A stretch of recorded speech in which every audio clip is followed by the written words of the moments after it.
friends, and welcome back to one of my monthly technique challenge videos. Today we are going to be talking about reverse masking, and this is the June 2012 technique challenge.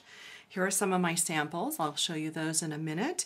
And what we're going to be using are some masks that we have die cut or punched, and we're going to use them as a reverse mask.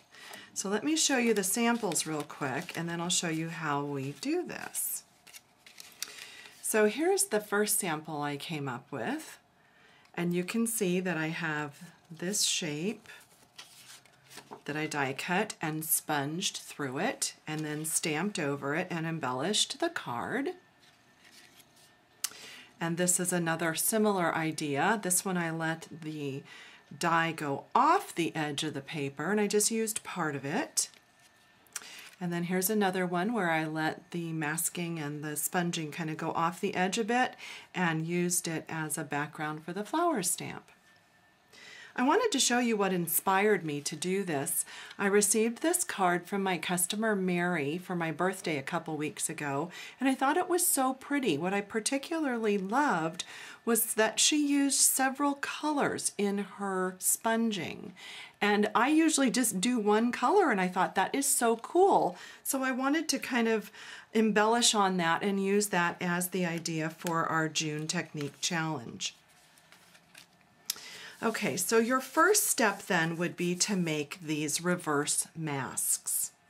And what I've used for them are the Stampin' Up! Big Shot framelits. These are the Apothecary Art framelits, and I've die cut with those. I've also used the new floral frames. There are several different sizes. You know I like to store them in these clear cases, and the largest one is actually too big to fit in here, so this is just what I did with it. I just stuck a cello bag on the back, and then I went ahead and tucked this one into the back. So I don't know, if you come up with a better idea, let me know.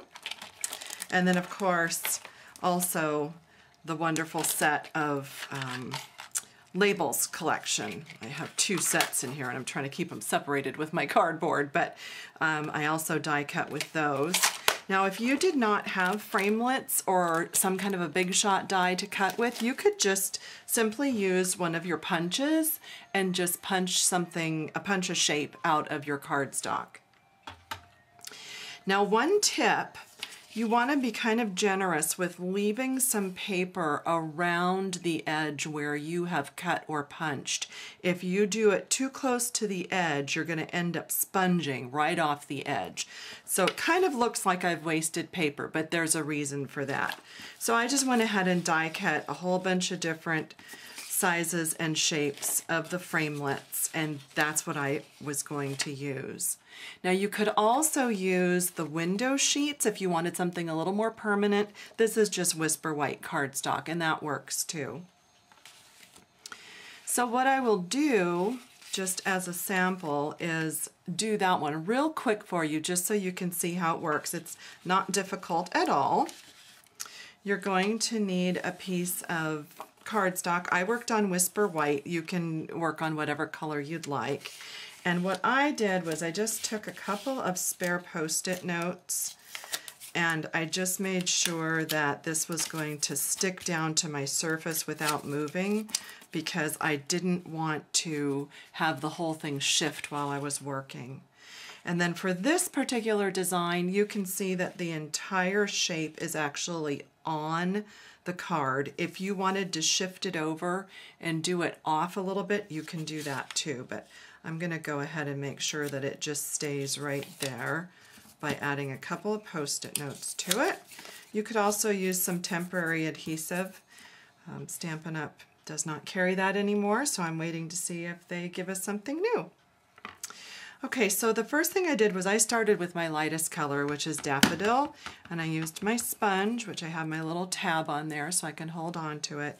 And I just started by going from the outside in like this, because I wanted to leave sort of a lighter spot towards the center, and you can always swirl a little bit. And I'm using a pretty light touch. I don't want it to be really, really dark on this. And then I used some Calypso Coral. And this one you're going to see a little bit more of the sponge texture just because the color is darker. And in Mary's sample, you can actually see a lot of the texture of the sponge. I really like that. So if you want a little more texture, you're simply going to want to blot like this as opposed to swirling or rubbing.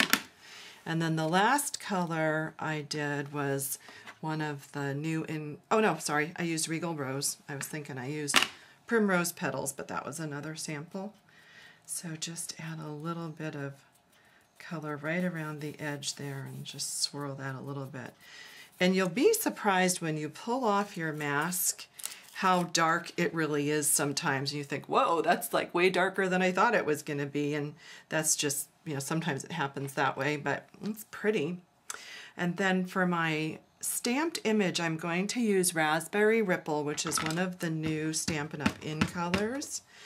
And I'm actually going to try to put the center of this flower right there where I had the lighter area, because I wasn't thinking of doing it on here, and after I stamped it I thought, ooh, that light area would look real pretty right in the center.